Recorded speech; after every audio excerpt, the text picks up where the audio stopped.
नमस्कार प्रिय छात्र छात्राओं। अपन ने पिछले जो लेक्चर में देखा था अंतर्राष्ट्रीय कानून का संहिताकरण, और इस संदर्भ में अपन देख रहे थे ये संहिताकरण के फायदे, लाभ और इसकी जो उपयोगिता में अपन ने देखे थे ये 6 पॉइंट।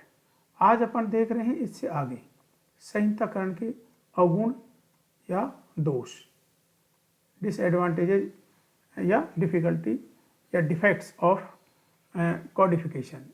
तो संहिताकरण की प्रक्रिया में जो दोष हैं या कमियां हैं वो ये हैं निम्न प्रकार से।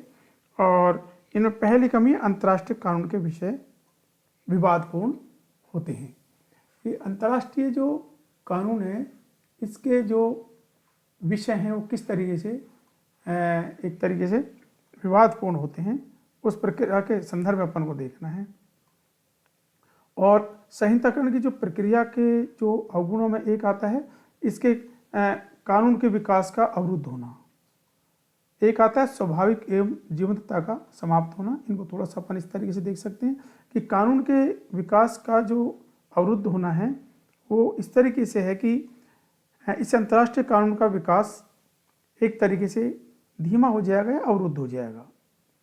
लिखित और निश्चित कानून अंतर्राष्ट्रीय कानून को जड़ बना देते हैं, और इस संबंध में कुछ विद्वानों ने कहा है कि संहिताकरण के कारण अंतर्राष्ट्रीय कानून की विशेषता घट जाती है। अंतर्राष्ट्रीय कानून में इस प्रकार की गति और लचीलापन होना चाहिए ताकि वह समय की परिस्थितियों के अनुसार अपने आप को मोड़ सके। ये स्वाभाविक है कि समय और परिस्थिति, देश काल परिस्थितियों के अनुसार उस देश का कानून उस देश की परिस्थितियों के अनुसार जिस तरीके से उसमें बदलाव किया जा सकता है, बदलाव होना भी चाहिए, उसी तरीके से ये देश काल और परिस्थितियों के अनुसार विभिन्न देशों के बीच में भी ये अंतर्राष्ट्रीय कानून में लचीलापन होना चाहिए, और ये भी इसको भी आसानी से परिस्थितियों के अनुसार इसमें संशोधन किया जाना चाहिए। दूसरा जो आता है इसका अवगुण वो है स्वाभाविकता एवं जीवंतता का समाप्त होना।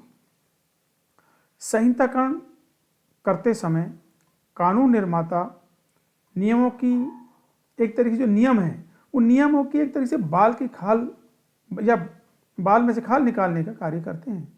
तो कानूनी रूप से उनको परिभाषित करने की प्रक्रिया अंतर्राष्ट्रीय विधि के स्वाभाविक स्वरूप को समाप्त कर देती है, और उसकी जीवंतता या उसमें जो एक तरीके से एक सजीवता जो होती है वो नष्ट हो जाती है, और वो एक तरीके से परिस्थितियों के अनुसार जो उसमें होना चाहिए वो तत्व नहीं रह पाते हैं। तीसरा अपन इसमें जो कमी के रूप में देखते हैं वो कानूनी विवाद उत्पन्न होना। जब अंतर्राष्ट्रीय कानून को संहिताबद्ध करने का प्रयास किया जाता है तो अनेक ऐसे कानूनी विवाद उत्पन्न हो जाते हैं जिनके बीच समझौता नहीं हो पाता। अपन उदाहरण के लिए देख सकते हैं कि 1930 में राष्ट्र संघ ने यह प्रयास किया था कि कुछ कानूनों को संहिताबद्ध कर लें, लेकिन वह सफल नहीं हो सका। इसी प्रकार के अनेक सम्मेलन और संघ किसी सर्वसम्मत या कोई महत्वपूर्ण जो निर्णय थे उन पर वो सर्वसम्मति से निर्णय नहीं ले पाए, ना ही उन निर्णयों पर वो पहुँचे, और बिना पहुँचे ही एक तरीके से वो सम्मेलन भंग हो गए, समाप्त हो गए।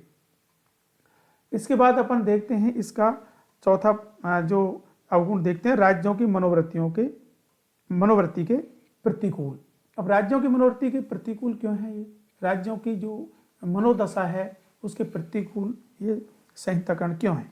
तो कानूनों को संहिताबद्ध करना विभिन्न राज्यों की मनोवृत्ति के अनुकूल नहीं है। वे राज्य संधियों में विश्वास करते हैं किंतु उनको संहिताबद्ध करना नहीं चाहते। यानी संधियों में तो ऐसे राज्य विश्वास करते हैं लेकिन उन संधियों में वर्णित जो कानून हैं अंतर्राष्ट्रीय जगत के उनको संहिताबद्ध करना नहीं चाहते। ऐसा करके वे अपने आप को नियमों तथा कानूनों से आबद्ध नहीं करना चाहते। ये एक बड़ी राज्यों की मनोवृत्तियों की है, मनोवृत्ति पाई जाती है। इसका अंतिम जो अपन जो देखते हैं अवगुण, वह है राष्ट्रों के बीच सर्वसम्मति का अभाव। ये अपन देखते हैं कि राष्ट्रों के बीच में जो सर्वसम्मति है वो होती ही नहीं है। स्वाभाविक तौर से तो अपन देखते हैं कि कुछ व्यक्ति जब एक साथ बैठते हैं तो उन्हीं में सर्वसम्मति किसी बिंदु विशेष पर नहीं होती। तो एक देश दूसरे देश के साथ में अपने विचारों के आधार पर, अपने हितों के आधार पर, अपने अंतर्राष्ट्रीय जगत में सेल्फ इंटरेस्टों के आधार पर, और उसमें सर्वसम्मति नहीं होती।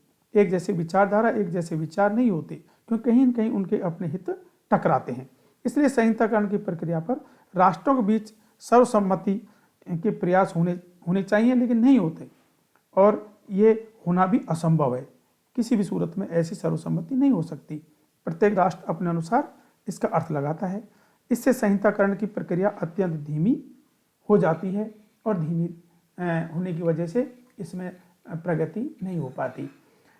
अब अपन आगे देख रहे हैं संहिताकरण की कठिनाइयाँ, कि इसमें क्या डिफ़िकल्टीज हैं कोडिफिकेशन की। तो इसमें अंतर्राष्ट्रीय जो कानून है, इसका जो संहिताकरण है, उसमें जो कठिनाइयाँ उत्पन्न होती हैं उनको हमको यहाँ देखना है। तो अंतर्राष्ट्रीय कानून के संहिताकरण के जो मार्ग में या रास्ते में जो कठिनाइयाँ आती हैं वो निम्न प्रकार से हैं। ये समस्याएं निम्न प्रकार से हैं।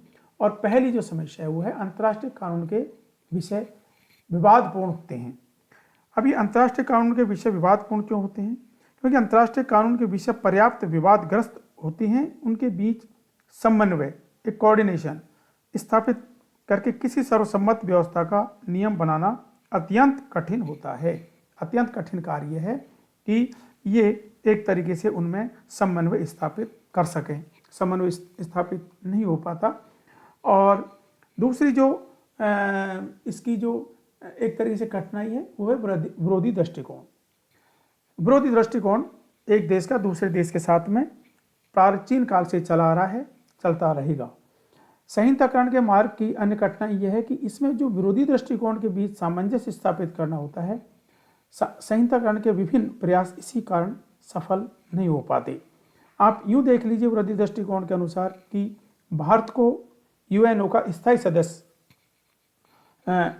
एक तरीके से बनना चाहिए, या आज अपन देख रहे हैं कि आज भारत को स्थायी सदस्य होना चाहिए था, लेकिन क्यों नहीं हुआ? इसीलिए नहीं हुआ कि यदि मान लीजिए 5 जो प्रमुख शक्ति हैं विश्व की, उनमें से कभी 2 इसका विरोध कर देती हैं, कभी 1 विरोध कर देती है, कभी 1 वीटो लगा देती है, कभी 2 वीटो लगा देती है। ऐसे समय समय पर ये स्थिति उत्पन्न होती रही, और परिणाम स्वरूप भारत को यूएनओ का स्थायी सदस्य नहीं हो सका या नहीं हो पाया।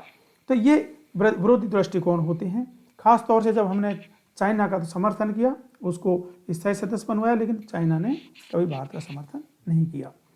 तीसरा है बिखरा हुआ स्वरूप। अंतर्राष्ट्रीय कानून अनेक प्रथाओं और परंपराओं पर आधारित है। इसका स्वरूप बिखरा हुआ है। ऐसी स्थिति में इसका संहिताकरण करना एक तरीके से जटिल है, एक अत्यंत जटिल बन जाता है। अगली जो समस्या है राज्यों की सहमति कठिन। इसमें अपन देखते हैं कि अंतर्राष्ट्रीय कानून को संहिताबद्ध करने में विभिन्न राज्यों की सहमति प्राप्त करना कितना कठिन है। यह 1923 में राष्ट्रसंघ के तत्वावधान में आयोजित संहिताकरण सम्मेलन की असफलता के परिप्रेक्ष्य में हम देख सकते हैं। आगे अपन देख रहे हैं कि संहिताकरण का इतिहास क्या है। संहिताकरण के इतिहास के संदर्भ में अपन देखते हैं कि ये संहिताकरण कब से प्रारंभ हुआ। तो इसकी अपन हिस्ट्री देख रहे हैं, हिस्ट्री ऑफ कोडिफिकेशन, कि अंतर्राष्ट्रीय कानून के संहिताकरण के विचार को सबसे पहले बेंथम द्वारा प्रतिपादित किया।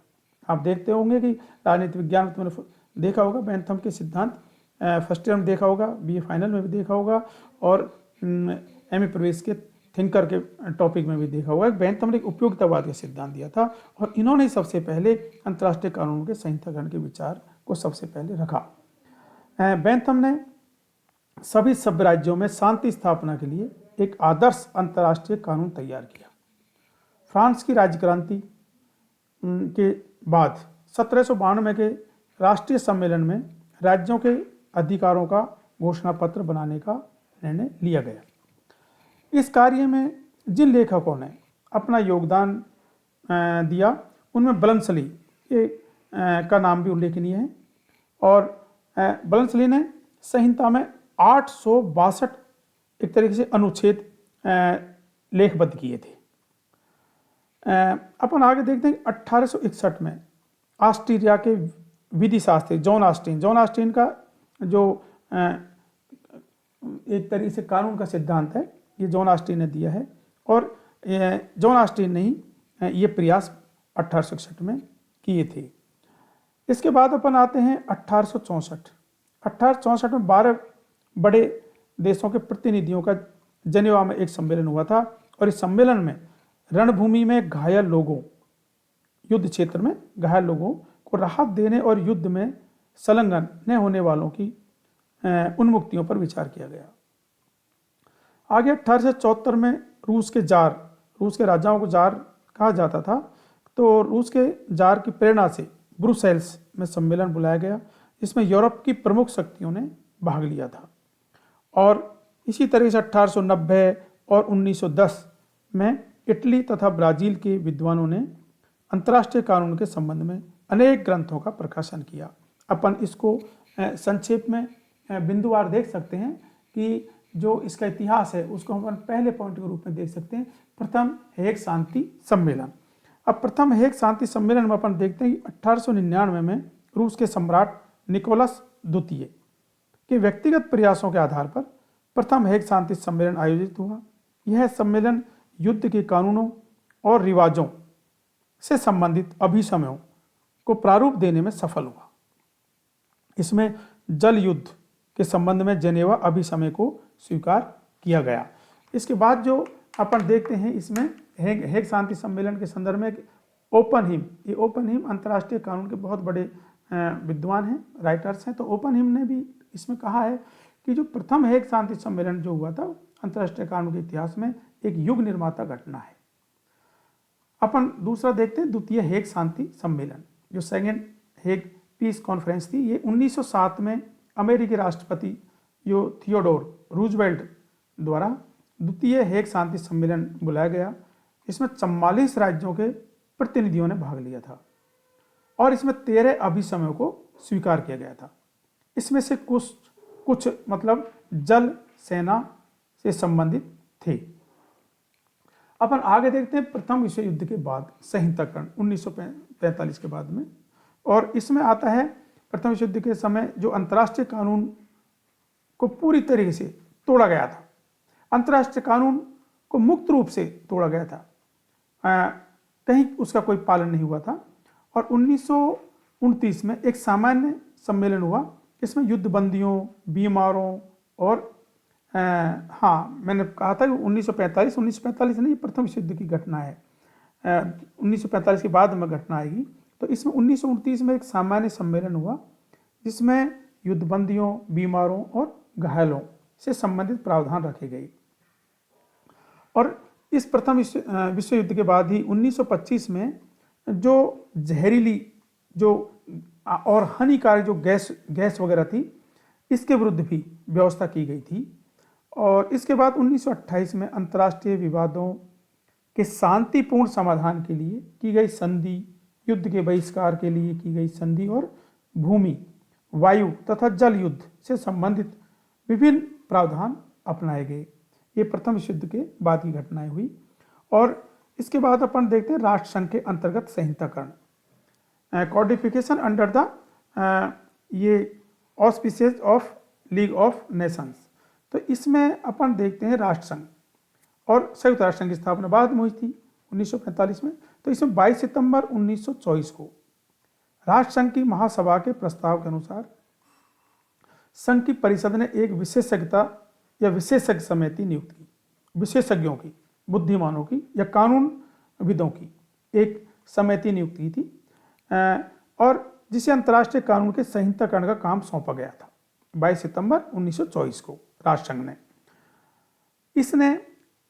इस समिति ने जो प्रबुद्ध कानूनविदों की थी, इसने अप्रैल 1927 में अपना प्रतिवेदन प्रस्तुत किया था। और इस प्रतिवेदन में इन्होंने 7 विषयों को संहिताकरण के उपयुक्त माना, जिसमें है राष्ट्रीयता, प्रादेशिक, समुद्र, अपने प्रदेश में होने वाली विदेशी संपत्ति या शरीर की क्षति के लिए राज्य की जिम्मेदारी, कूटनीतिक विशेषाधिकार और उन्मुक्तियां, अंतर्राष्ट्रीय सम्मेलन और संधियां करने तथा इनका प्रारूप तैयार करने की विधियां, समुद्री डकैतों और समुद्र की वस्तुओं का उपयोग, कि समुद्री डकैतों से कैसे बचा जाए, कैसे उसका सामना किया जाए, कैसे उन पर अंतर्राष्ट्रीय न्यायालय में उनको पर एक तरीके से केस लड़ा जाए, और उन समुद्र की जो वस्तुएं हैं जो अपने अपने क्षेत्राधिकार में हैं, उनका कोई दूसरे किस तरीके से उपभोग कर सकता है। इस संदर्भ में उस समिति ने अपने विचार दिए थे। ये एक राष्ट्रसंघ के अंतर्गत एक इस कॉडिफिकेशन के संदर्भ में महत्वपूर्ण एक कदम था। उसके बाद अपन देखते हैं 5वां पॉइंट जो आता है वैज्ञानिक संस्थाओं द्वारा संहिताकरण। तो कुछ जो संहिताकरण हुआ था वो वैज्ञानिक संस्थाओं के द्वारा भी हुआ था, और इसमें आता है राष्ट्रसंघ के प्रयासों के साथ साथ अनेक वैज्ञानिक निकायों, जो वैज्ञानिक जो संस्थाएं थी, उन्होंने भी एक तरीके से कार्य किया और इस कार्य में वो चल रहे थे। इसमें अंतर्राष्ट्रीय कानून का जो संस्थान है, अंतर्राष्ट्रीय कानून संगठन है और अंतर्राष्ट्रीय कानून में अनुसंधान समूह आदि का नाम विशेष रूप से हम देख सकते हैं या उल्लेख कर सकते हैं। इसके बाद आता है 6, अमेरिकी राज्यों के प्रयास। जो अमेरिकी राज्यों के जो प्रयास हैं स्वाभाविक रूप से वो बड़े महत्वपूर्ण हैं। अमेरिका के जो खुद के तो जो 50 जो राज्य हैं और उत्तरी जो अमेरिका है यानी कि उसके पड़ोसी देश, जो एक तरीके से अपन कह सकते हैं उत्तरी महाद्वीप के जो पड़ोसी देश हैं, उनका भी अहम रोल रहा। लेकिन वो मुश्किल से मैक्सिको और कनाडा वगैरह बहुत कम देश हैं, लेकिन इसके मुख्य जो आंतरिक राज्य हैं उनका महत्वपूर्ण इसमें रोल रहा। और संयुक्त राज्य अमेरिका के जो राज्यों ने जो संहिताकरण के कार्यों को जो प्रोत्साहन देने के लिए जो नए अभिकरण की रचना की, वो इसमें बहुत महत्वपूर्ण योगदान देती है। ये अंतर्राष्ट्रीय कानून के संहिताकरण का इतिहास के संदर्भ में अपन ने संक्षेप में चर्चा की। ये आपके जो संहिताकरण का जो टॉपिक है, ये आपकी परीक्षा के हिसाब से इम्पोर्टेंट है। इसके ऊपर प्रश्न भी पूछा जा सकता है और इसके ऊपर एक टिप्पणी भी दी जा सकती है, इसलिए ये बड़ा महत्वपूर्ण है। आज इतना ही। आप सबके लिए बहुत बहुत धन्यवाद।